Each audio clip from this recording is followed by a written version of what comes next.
नमस्कार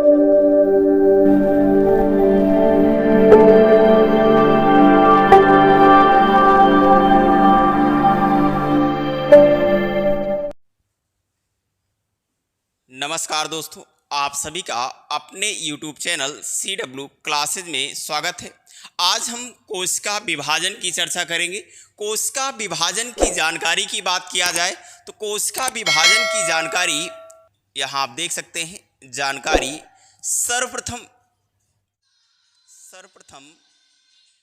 1855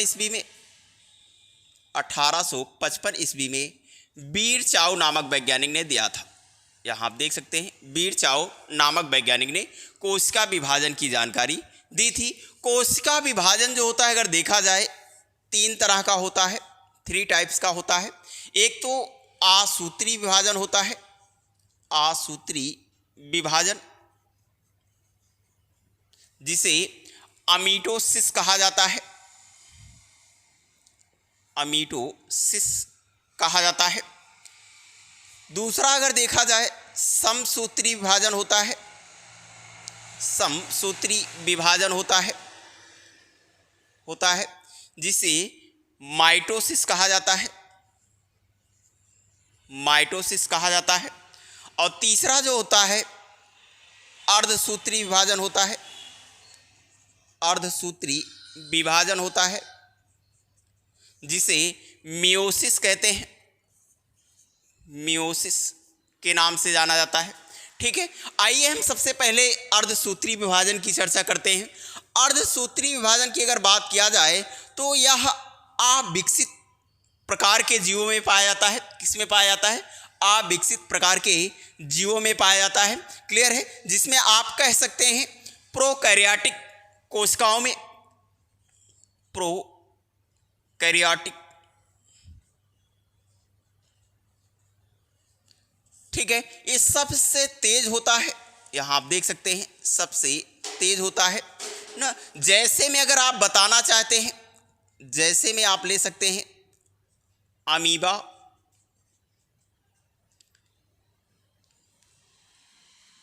ईस्ट ले लीजिए, शैवाल, शैवाल ले सकते हैं ना, नील हरित शैवाल ले सकते हैं, पैरामीशियम यूग्लिना ले सकते हैं, यूग्लिना ले सकते हैं।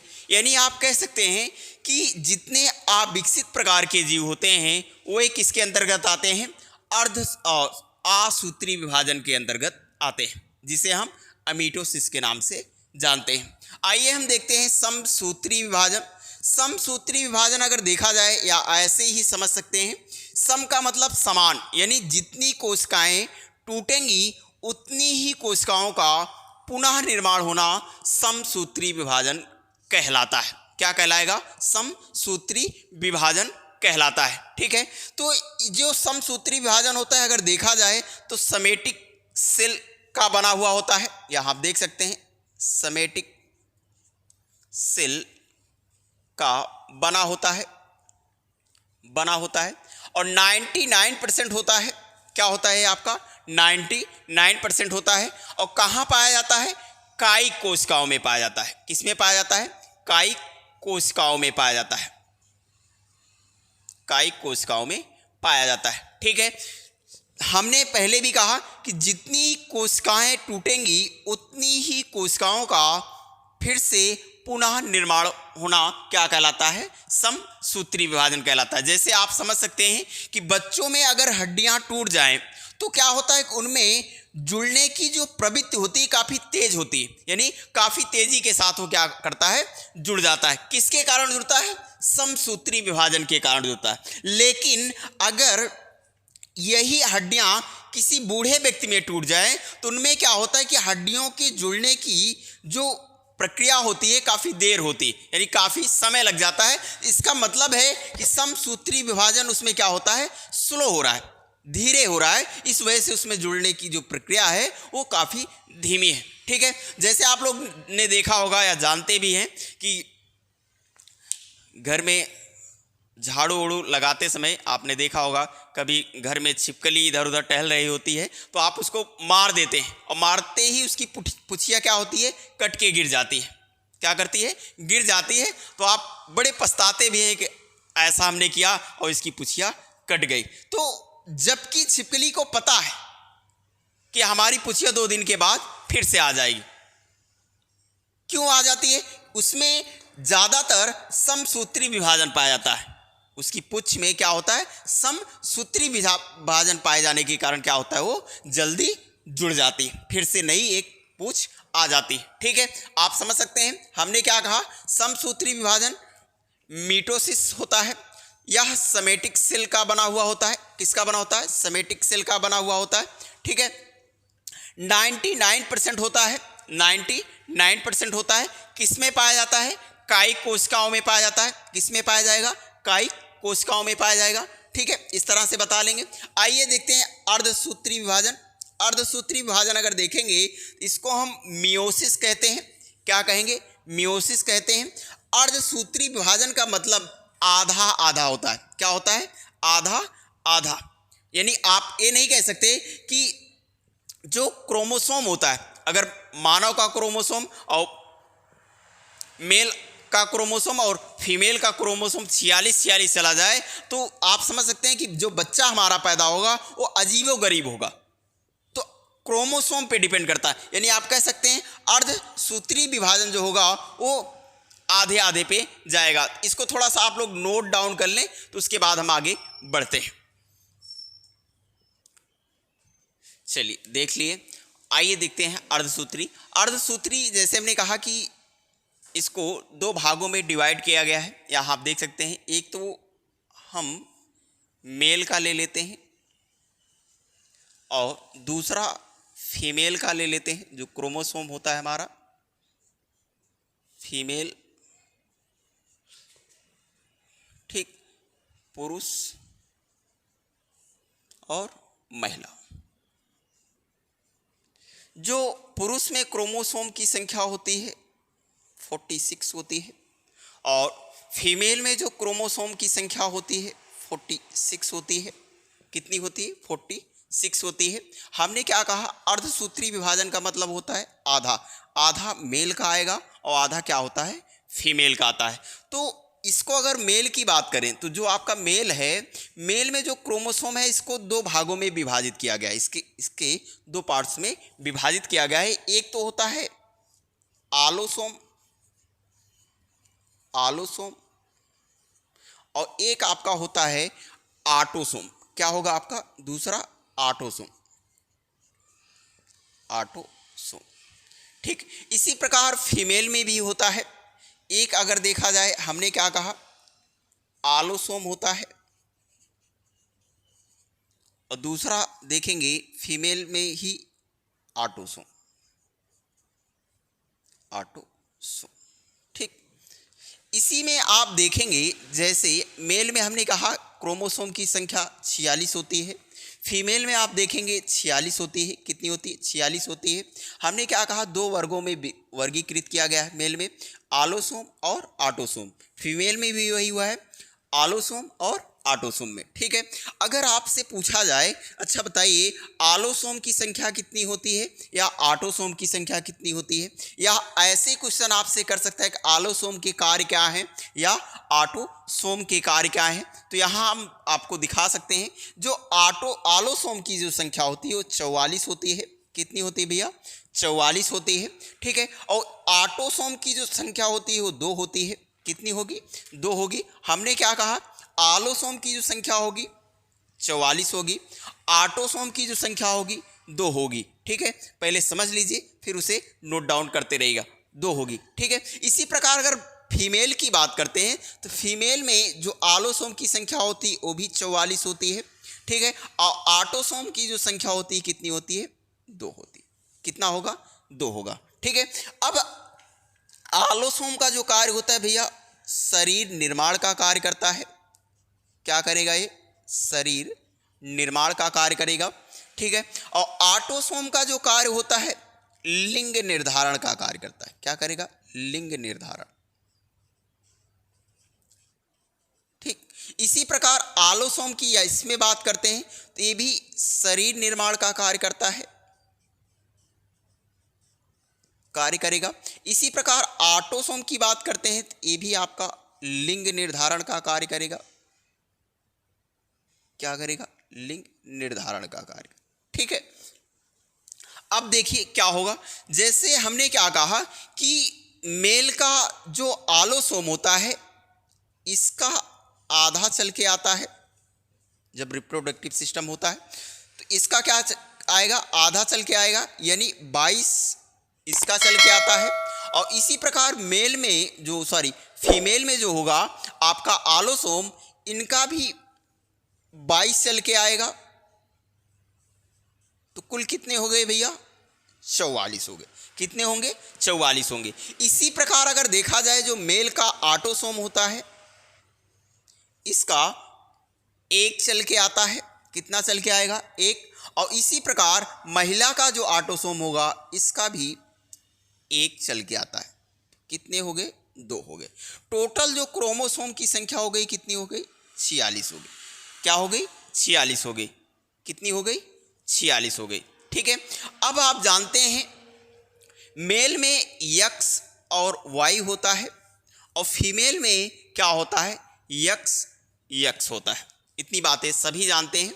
हमने क्या कहा कि मेल में जो होता है X और Y होता है और फीमेल में देखेंगे X होता है। ठीक है, इसी में अगर देखेंगे अगर इसका X चल के आए होगा और इसका X चल के आया होगा तो क्या होगा? गर्भ, यानी लड़की का जन्म होगा। ठीक है, इसी प्रकार अगर फीमेल का Y चल के आए, X चल के आए और इसका Y चल के आए तो क्या होगा? लड़के का जन्म, यानी बॉयज। क्या होगा आपका? बॉयज, लड़का। ठीक है, क्या होगा? लड़का। यहां देखिए एक क्वेश्चन आपका यहां से बनता है या पूछा जा सकता है कि लिंग निर्धारण का जिम्मेदार कौन होता है? मेल होता है, फीमेल होता है? तो याद रखिएगा लिंग निर्धारण का जिम्मेदार कौन होता है? फीमेल होता है। किस पे डिपेंड करता है? मेल पे डिपेंड करता है। किस पे डिपेंड करेगा?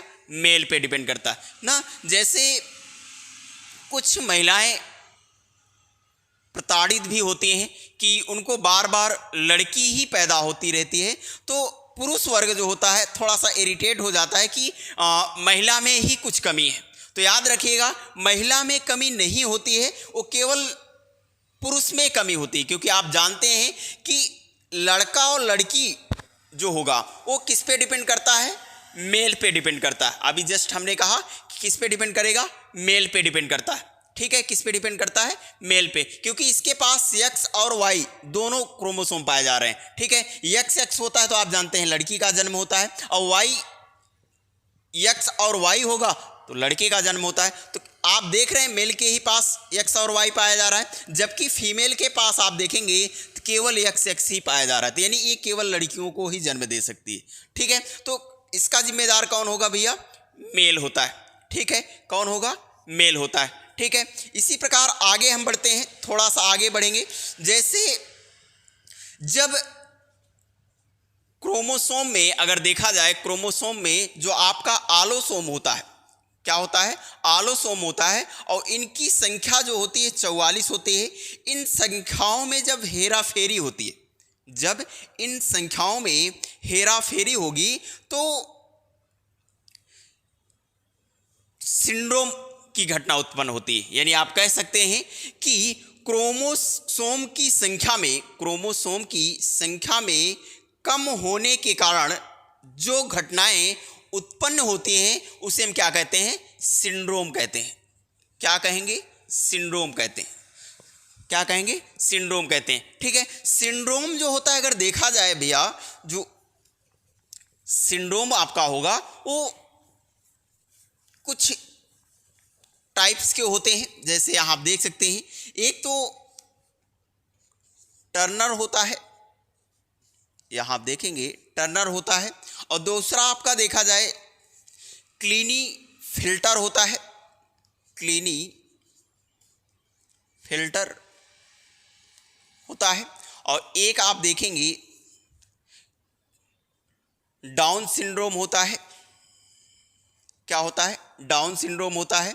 और एक आप देखेंगे तो पटाऊ सिंड्रोम होता है। क्या होता है? पटाऊ सिंड्रोम होता है। यहां आप देख सकते हैं, एक आपका देखा जाए पटाऊ, क्या होगा? पटाऊ सिंड्रोम होता है। ठीक है, पटाऊ सिंड्रोम होता है। टर्नर सिंड्रोम में क्या होता है कि इनकी संख्या में कमी आती है।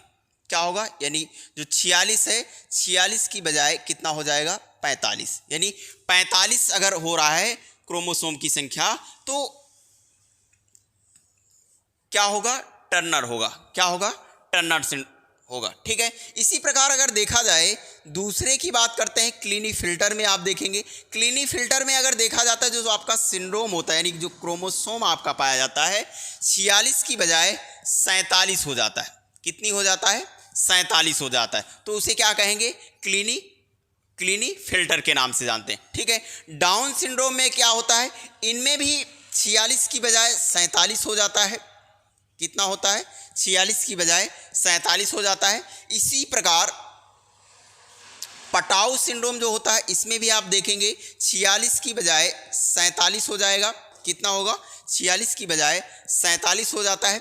ठीक है, तो जो टर्नर सिंड्रोम होता है, अगर टर्नर की बात करते हैं तो यह केवल फीमेल में पाया जाता है। किस में पाया जाता है भैया?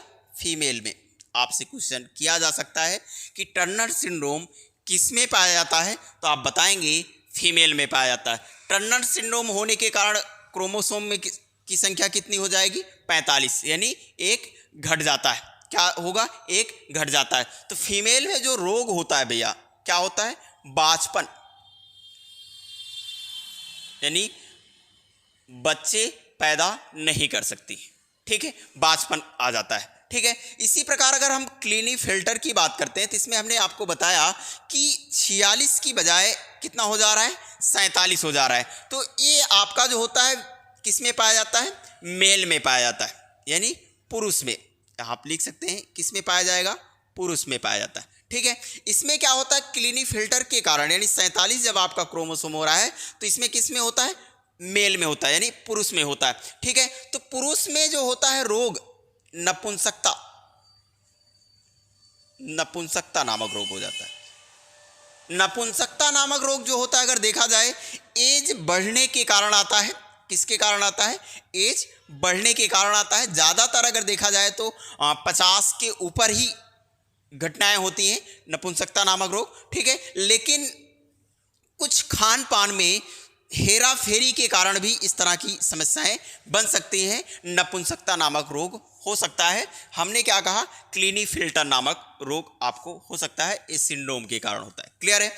आगे आप बढ़ते हैं, डाउन सिंड्रोम की बात करते हैं। डाउन सिंड्रोम जो होता है अगर देखा जाए ये मेल और फीमेल दोनों में होता है। यहाँ आप देख सकते हैं मेल और फीमेल दोनों में होता है। किस में होगा? मेल और फीमेल दोनों में होता है। इससे क्या होता है आप समझ सकते हैं कि जो शरीर की बनावट होती है, जो शरीर का बनावट होती है उसमें बढ़ोतरी हो जाती है। यानी क्या होगा? बढ़ोतरी हो जाती है। जैसे उनका जो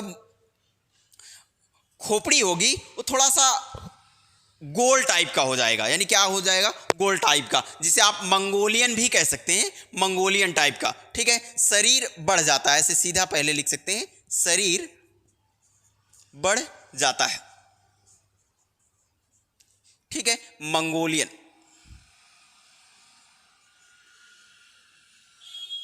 मंगोलियन क्या होगा? मंगोलियन। ठीक है, जैसे आप लोगों ने देखा होगा किसी का माथा थोड़ा सा आगे की ओर निकला हुआ रहता है, कुछ इस तरह से, तो किसके कारण होता है? डाउन सिंड्रोम के कारण होता है। किसके कारण होगा? डाउन सिंड्रोम के कारण होता है। ठीक है, बातें समझ में आ रही? अच्छा, लग रहा है समझ में आ रहा है। चलिए देखते हैं आगे। देखिए पटाऊ सिंड्रोम की बात कर लेते हैं। पटाऊ सिंड्रोम जो होता है इसमें आप देखेंगे इसमें भी क्रोमोसोम की संख्या बढ़ती है। क्या होगा? क्रोमोसोम की संख्या क्या होती है? बढ़ जाती है। तो 46 की बजाय हमने क्या कहा? 47 होता है। इसमें भी अगर देखा जाए तो मेल और फीमेल दोनों में पाया जाता है। किस में पाया जाता है? मेल और फीमेल दोनों में पाया जाता है। इसके कारण जो होता है कि शरीर में जो आपका ओंठ होता है, जैसे आपका जो ओंठ होगा ऊपर वाला हिस्सा, वो क्या होता है? कट जाता है। क्या होगा? कट जाएगा। किसके कारण कटता है? पटाउ सिंड्रोम के कारण करता है। ठीक है, ये आपका मेल और फीमेल दोनों में पाया जाता है। किस में पाया जाएगा? मेल और फीमेल दोनों में पाया जाता है। ठीक है, मेल और फीमेल दोनों में पाया जाता है। ठीक है, कुछ बच्चे कह रहे हैं कि सर हिजड़ा कैसे होता है?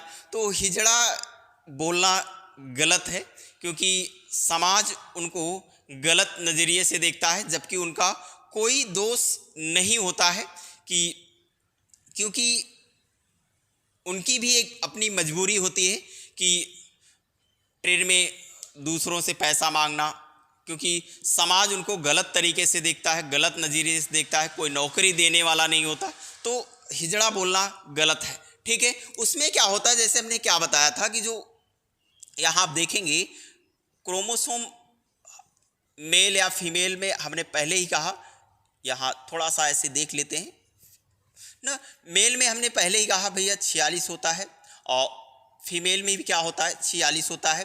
इसमें हमने बताया कि दो तरह के होते हैं, एक तो आपका आलोसोम होता है, एक आपका ऑटोसोम होता है।